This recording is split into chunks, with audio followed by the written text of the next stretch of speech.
Hello friends, welcome to my channel. இன்றைக்கி நாம் பப்பாளி காய வச்சு ஒரு அருமையான சைட் டிஷ் பண்ண போகிறோம். இந்த சைட் டிஷ் சப்பாத்தி, இட்லி, தோசை எல்லாத்துக்கும் சூப்பராக இருக்கும். நீங்கள் இது வரைக்கும் நம்ம சேனலில் சப்ஸ்கிரைப் பண்ணலைன்னா சப்ஸ்கிரைப் பட்டனை கிளிக் பண்ணிக்கோங்க. பக்கத்தில் உள்ள பெல் ஐக்கானை கிளிக் பண்ணி ஆல் செலக்ட் பண்ணிக்கோங்க. அப்போ தான் நாம் போடுற ஒவ்வொரு புது வீடியோவும் உங்களுக்கு நோட்டிஃபிகேஷனாக வரும்.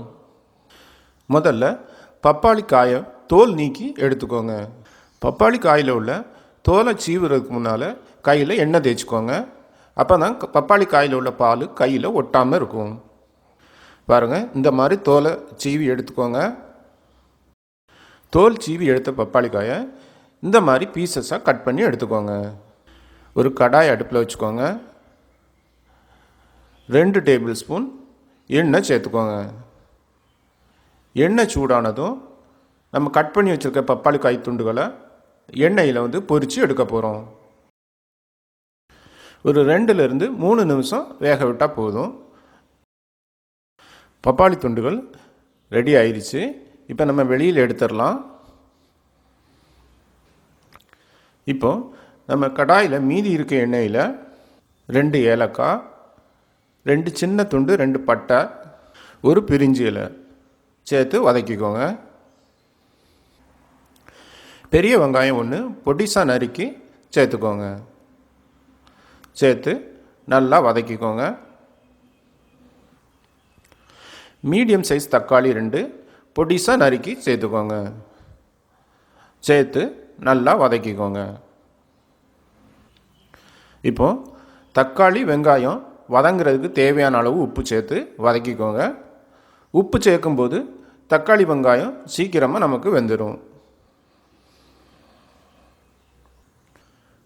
1 டேபிள் ஸ்பூன் அளவுக்கு இஞ்சி பூண்டு பேஸ்ட் சேர்த்துக்கோங்க. சேர்த்து நல்லா வதக்கிக்கோங்க.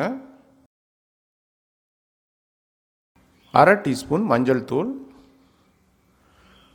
1 டேபிள் ஸ்பூன் மிளகாய்த்தூள், 1 டீஸ்பூன் மிளகு ஜீரக powder, 1 teaspoon garam masala, 2 table spoon மல்லித்தூள் சேர்த்துக்கோங்க. சேர்த்து நல்லா வதக்கிக்கோங்க. மசாலா நல்லா குக் ஆகிறது வரை நல்லா வதக்கிக்கோங்க. பாருங்கள், மசாலா நல்லா குக் ஆயிடுச்சு. இப்போ நம்ம பொரித்து வச்சுருக்க பப்பாளி காய் துண்டுகளை உள்ளே சேர்த்துக்கோங்க. சேர்த்து நல்லா மிக்ஸ் பண்ணிக்கோங்க. இப்போது ஒரு 200 ml தண்ணி சேர்த்துக்கோங்க. தண்ணி சேர்த்து நல்லா மிக்ஸ் பண்ணிக்கோங்க. தேவையான அளவு உப்பு சேர்த்துக்கோங்க. ஒரு மூடி போட்டு மூடி ஒரு 5 நிமிஷம் வேக விடுங்க. 5 நிமிஷம் ஆயிடுச்சு. பாருங்கள், நம்மளோட பப்பாளி காய் மசாலா தயாராகிடுச்சு. 2 டீஸ்பூன் நெய் சேர்த்துக்கோங்க. நெய் சேர்க்கும்போது வாசனையும் டேஸ்ட்டும் உங்களுக்கு அருமையாக இருக்கும். கடைசியாக கொத்தமல்லி இலை சேர்த்துக்கோங்க. பாருங்கள், நம்மளோட அருமையான பப்பாளிக்காய் மசாலா தயாராகிடுச்சு.